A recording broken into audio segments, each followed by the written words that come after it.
What's going on? SEVelocity back with a reaction for now. Nothing, not like a full podcast or anything. Hope everyone's doing well this week. Watched some Thursday night football yesterday. Some good basketball headlines too recently. One that we're going to be talking about is the GOAT, Sen Bimmons, or Ben Simmons, however you want to call him. Uh, for before we get into it, basically what has happened so far is Ben Simmons hasn't been in contact at all with the Sixers organization since August, where he told them that he wants to be traded. That's the only contact he's had since their playoff exit. Um, and the Sixers have been in trade talks most of the summer, and now Doc Rivers and company are talking about trying to get Ben Simmons back into the Philadelphia locker room and playing. So that's the headline that I'm giving you guys. We'll get straight into it, and we'll give the floor to my man Sean. What's going on, everyone? This reaction was actually a special request from me, so I want to thank my brother Ev here for setting aside some time for us to come on set because I really need to vent. Now, as you guys recall in the previous videos, how hard I bashed Ben Simmons, and rightfully so, for being useless and practically an absolute nuisance on the court for the Sixers when they needed it most. But believe it or not, I was when I found out that Simmons said that he doesn't want to be on the Sixers anymore, unlike other Philadelphia fans who were offended by it. I was actually glad. I'm saying, okay, we're on the same page. That means there's a sense of urgency there.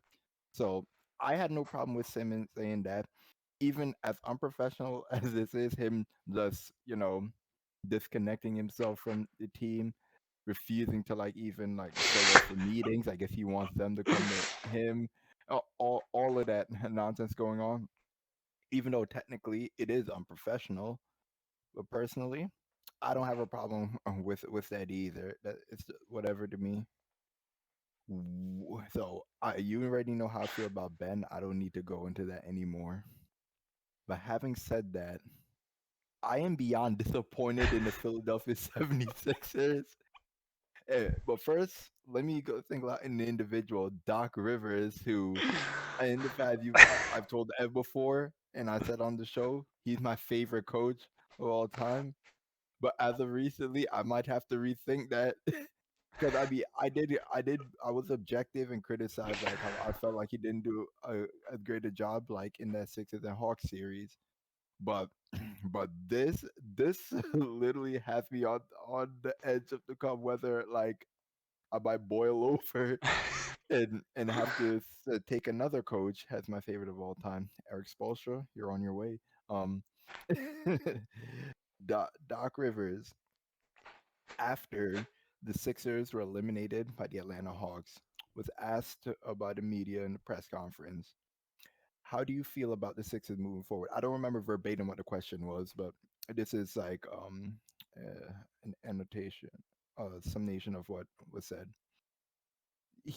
They asked him how does he feel about the Sixers moving forward. Essentially, can the Sixers win with Ben Simmons as your point guard on the team?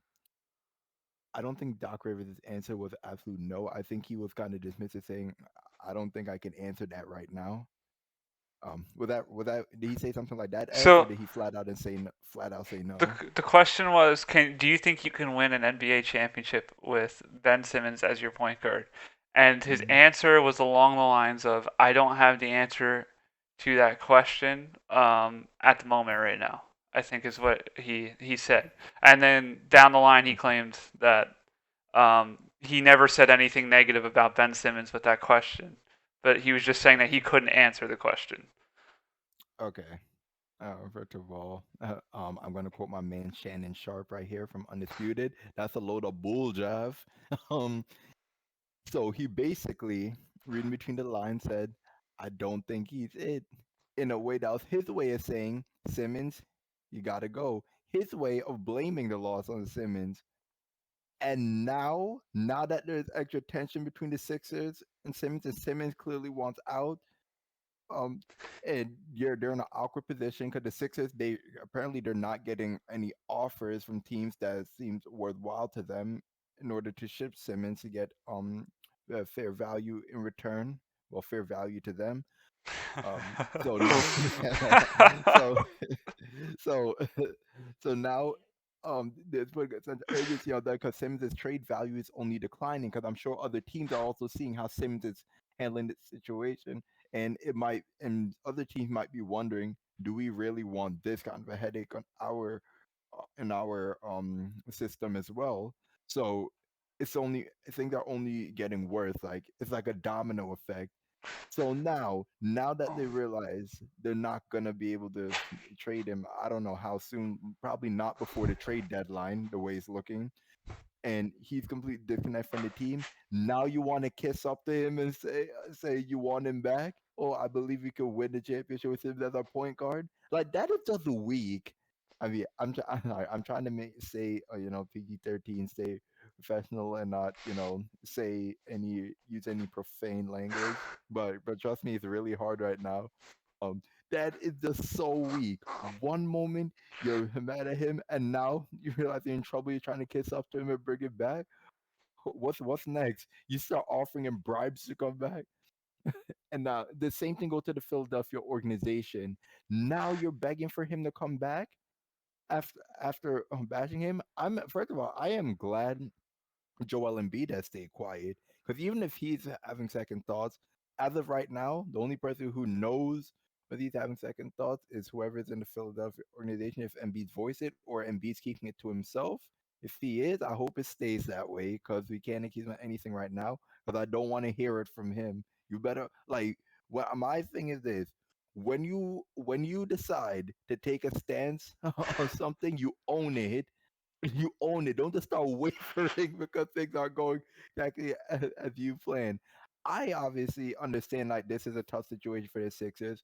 I don't want to see the Sixers in this situation, but I am not falling back off my point saying they need to trade that man.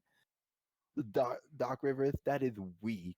And now, first of all, even if you do bring him back, say the level of respect that Simmons is going to have for you as a coach and the Sixers as an organization is definitely probably below zero, sub-zero. It's absolute zero. 0 degrees on the Kelvin scale. It is just weak. It is pathetic. I'm just disappointed. But however, now this is the only saving grace in the city of Philadelphia. Me being out here in Philadelphia, and actually, this is a little side note. I got enrolled in the greatest class that a human being could ever take of sports and the mass media. Just started on Wednesday. There are other Philadelphia fans, and they're naturally everyone's on the same page. They're still holding their point, saying they want Simmons gone. They're not changing the stance at the organization. So the fans are holding strong because I mean they basically ridiculed the man. So if you do a complete 180, that will make us look weak and pathetic, like the New York Knicks fans, but we're not like them. So except for Evan, he's a respectable Knicks fan, I will say. Um, yeah, so I am disappointed with the Philadelphia 76ers organization right now. And who knows, maybe some other names need to be um put into question, like Daryl Morey, who's been under the radar. Who's the GM, I believe.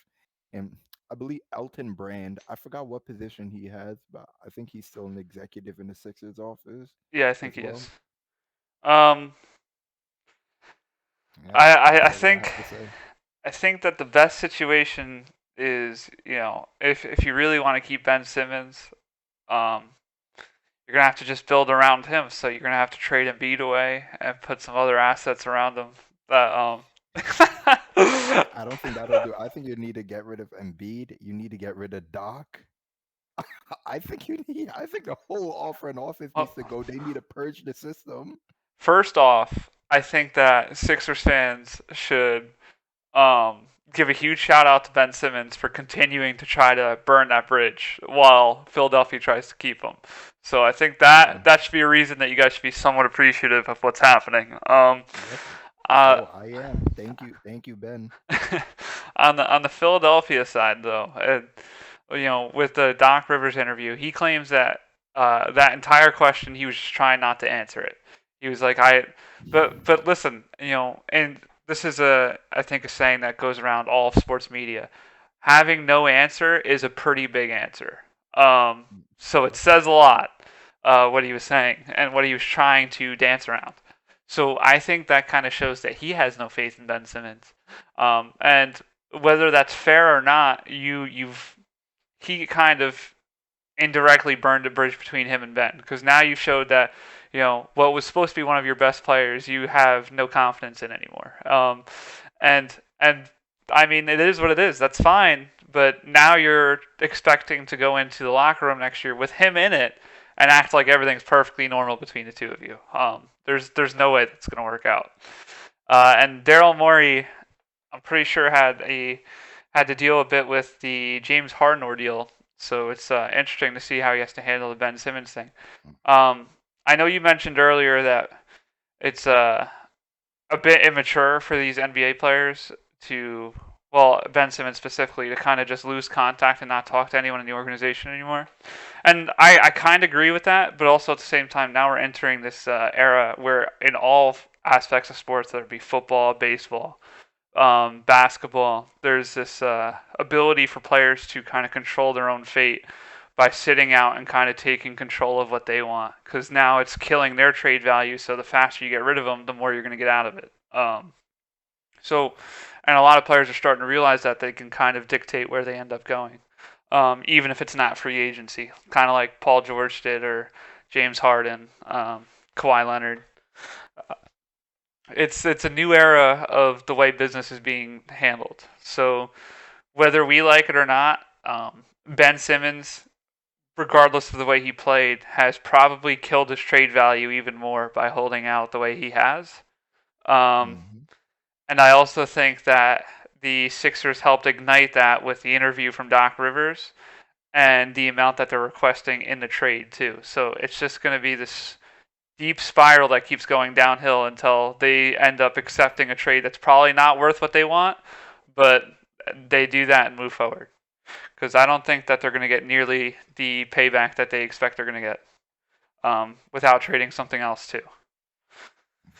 Agreed.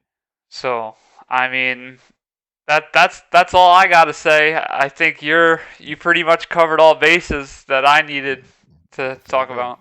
So Yep. I'm nothing else to say.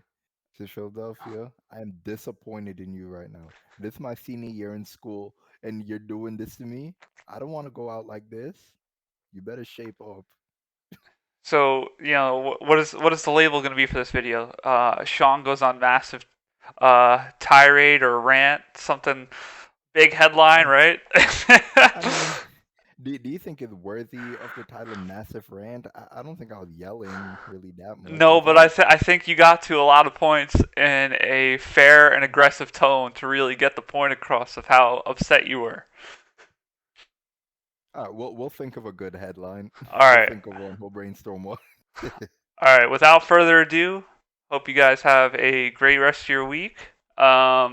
Some more football on Sunday. I'm sure there's going to be more basketball news.